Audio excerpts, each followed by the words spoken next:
Sorry, Xilicks here, and welcome to week 6 of the Elysian League. I probably butchered the name, but if you just want to skip to the battle, click the skip to the battle on the screen, and it'll take you there now. If you want to see what team I bring to this battle, continue watching from this point on. So, getting into the team, my opponent's team has a Mega Pinsir, Latias, Staraptor, Eelektross, Dusclops, Gogoat, Exploud, Volcanion, Klefki, Nidoking, Avalugg. So he has a lot of wall breakers. Mega Pinsir can put in a lot of damage. Latias can be a Calm Mind variant. It can be defensive. It can be offensive. It can be like Choice Scarfed. Staraptor can do huge damage with a Choice Band, Reckless, Brave Bird, Double Edge, Close Combat. Eelektross can be Assault Vest. It could be physically offensive. It can be mixed. There's a lot of things that the Eelektross can run. The Dusclops can be pretty bulky with an Evaluate. The Gogoat, I'm not too worried about the Gogoat, but it can just kind of sit there with like Milk Drink, Horn Leech, all the shenanigans. The Exploud, huge wall breaker, Specs Boom Burst, Surf, Focus Blast, Overheat. The Volcanion, another huge special attacking mon with the Steam Eruption, the Fire Blast, Solar Beam with Power Herb, all that crazy stuff. The Klefki, really annoying, can stack spikes, can T-Wave, Magnet Rise, Dazzling Gleam, Flash Cannon, set up screens. Nidoking, another huge wall breaker, can be physical, can be special. Big hits with the sheer force ability, and then finally he has the Avalugg, which can rapid spin, big defensive wall, but it's an ice type and does not take well to special attacks. So looking at my team, the first thing I wanted to get was a way to deal with these threats. Doublade looked really good for the job, running an interesting spread, a lot of HP, a lot of defense, a sassy nature to bring the special defense up, a decent amount of attack, not a lot really, running the Rock Slide, Shadow Sneak, Sacred Sword, and Toxic with the Evaluate. So basically, the goal of this Doublade is we Rock Slide the Mega Pinsir, we can Shadow Sneak the Latias, we can take Double Edges from the Staraptor, we can take Brave Birds from the Staraptor, we can take Close Combat from the Staraptor. Two of those attacks can't even hit us. The Eelektross isn't really going to be doing a lot to us, even with the Flamethrower.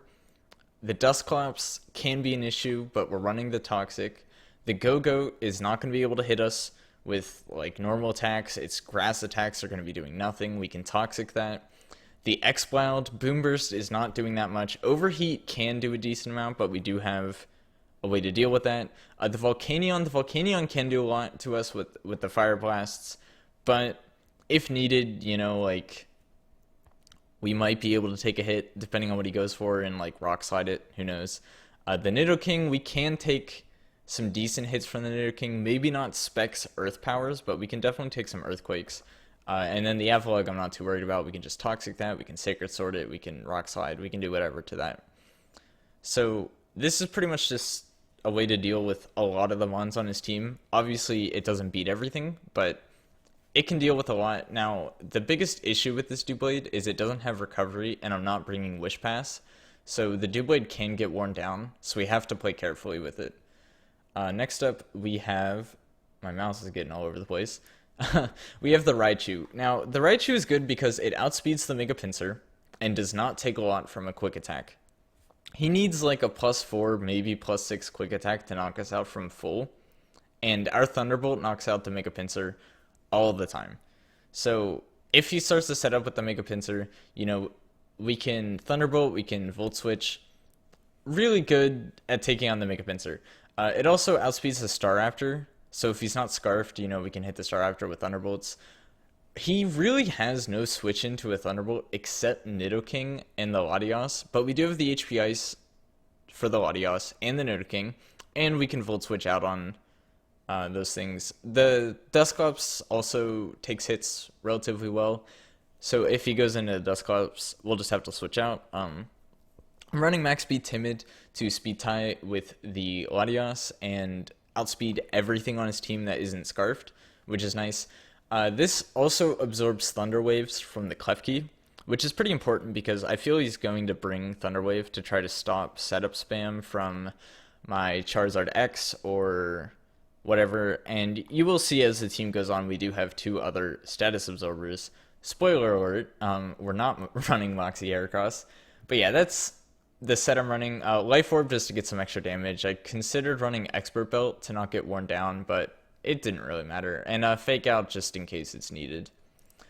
Next up, we have the Milotic running some interesting moves in a cool EV spread. So we have max HP, max defense, with 8 special defense and a calm nature. So last week we brought full special defense with like a bold nature, I think. This time we're doing something different. So we have a lot of physical defense and obviously a lot of special defense. And it's really just to take hits from things like the Nidoking. We can deal with the Latias. We can take some hits from the Mega Pinsir, not a lot though. Like a +2 return is doing a crazy amount, if not OHKOing. I think we can take like 1 hit from the Staraptor if needed. It can deal with the Dusclops kind of if we get like a burn or something. But this is just a nice pivot. It's also a good switch into the Volcanion if he's not running Power Herb Solar Beam. Now we do have the HP Ground. The HP Ground hits the Volcanion. It hits the Klefki. Although we'd probably just scald the Klefki if we're in on it. And then I do have the Scald to hit things like the Mega Pinsir, the Staraptor, the Dusclops, the Exploud, I guess, for some chip damage. It'll hit the Nidoking pretty hard, if not get close to OHKOing it. Then we have the Ice Beam to deal with the Lati, and a lot of his team is kind of weak to Ice. Like, the only resistances would be Avalugg, Klefki, and I guess Volcanion. But everything else is taking neutral or super effective damage from Ice, so that's really good. And I'm just hoping this Milotic can do what it needs to do.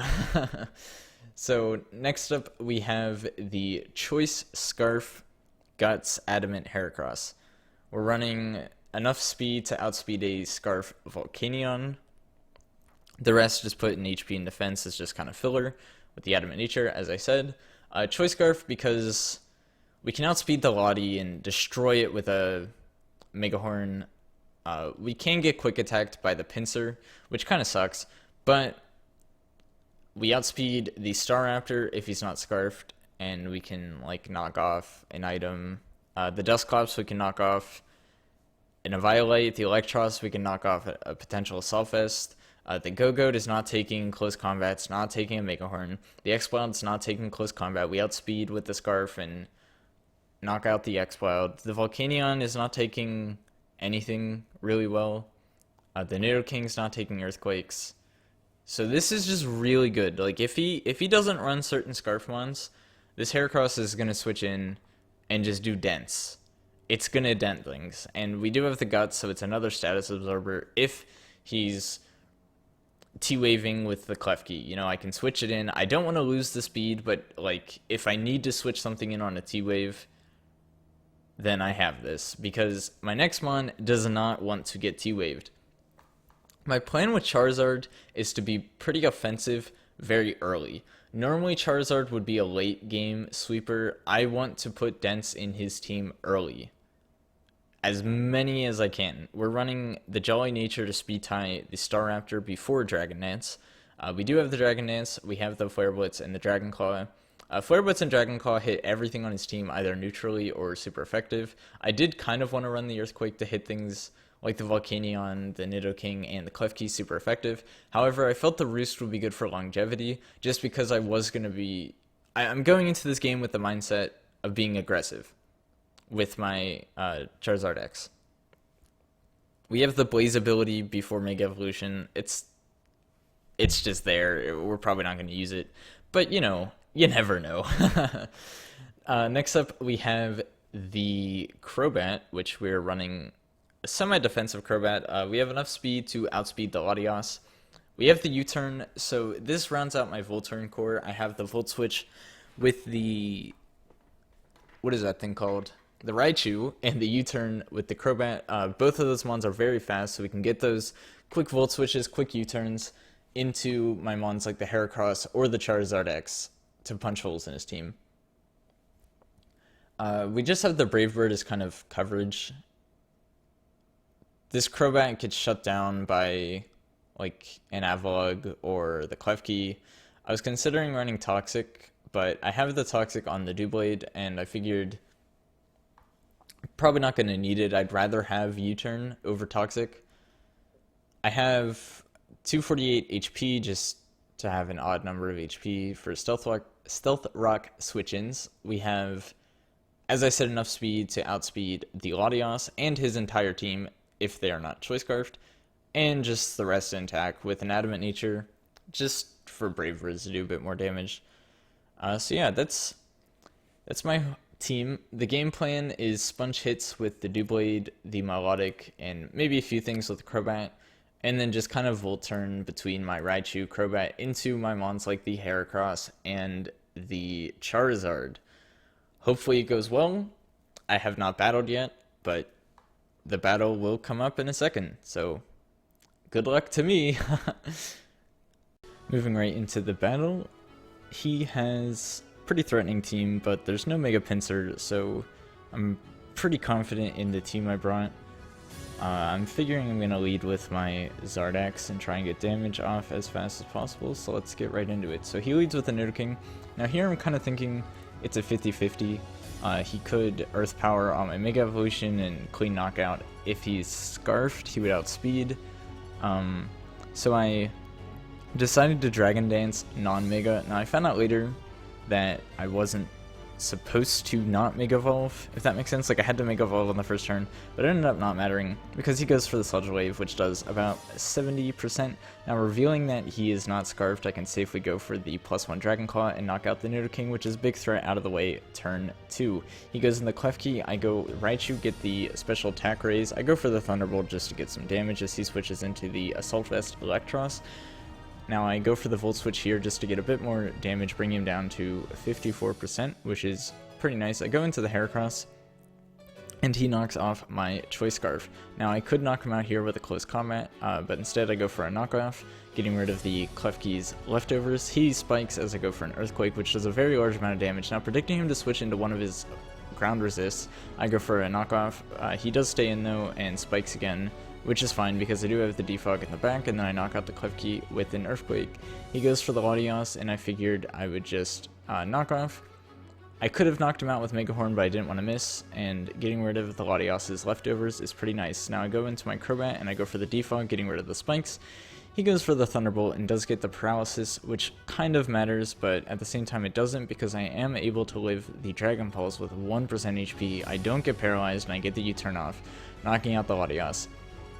I go into the Raichu as he goes Volcanion. He Steam Eruptions, revealing that he is Choice Scarfed, which is fine by me. I go into my Milotic. Now I Scald here because he can't really kill me with Steam Eruption, and if he gets the burn, then I can just wall his Staraptor. So I don't really mind. I click Scald again as he switches into Eelektross. I hope to get a burn, but I do not get one. Now, predicting that he might Volt Switch, I just sack off my Crobat. He goes for the Giga Drain and gets whatever HP back.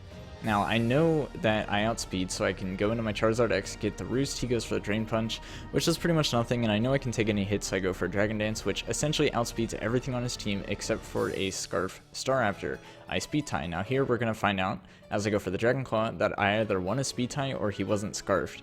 He goes Volcanion, I outspeed, do 74% with a Dragon Claw. He locks himself into the Earth Power, knocking me out, which is fine. I can go into my Milotic and knock out the Volcanion with a Hidden Power Ground. And at this point, I have the battle won, because even if he does have Thunderbolt on his Eelektross, which he's revealed he does not, I can wall him with my Milotic. So I pretty much just Scald, trying to get a burn. I don't get one on the first, but I do get one on the second. He Giga Drains now. Now that he's burned, I don't really have to worry about him recovering too much HP with the Giga Drain, so I can just go for a recover because I do outspeed. I can get my health back. He Giga Drains, getting some more HP. I don't really mind. I can safely recover one more time as he's going to Giga Drain again, and I can finish him off with a Scald in the next 2 turns. So yeah, this battle was a lot faster pace than the last one. The hacks on the Crobat didn't really matter. The turn 1 play I made with the Zard was very risky.